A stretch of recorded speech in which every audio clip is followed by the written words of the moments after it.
یکی از بازیافت‌های جالبی که در اکسپوزیسیون آثارخانه ملی به نمایش گذاشته شده است این ظرف در شکل پرنده می باشد.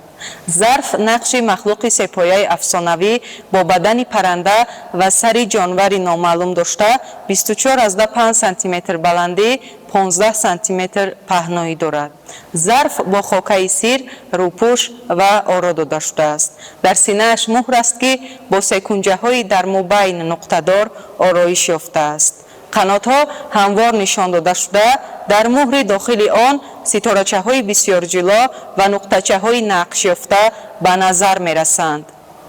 در کتفانش نیز مهر نقاشی شده است که تصویر هلال را تجسم می نماید. رنگش سفید سبز چتاب می باشد. ظرف منسوب عصرهای 9-10 میلادی بوده از یادگاری بونجیکت از قلعه قهقهه 3 در نتیجه حفریات‌های باستانشناسی به دست آمده است.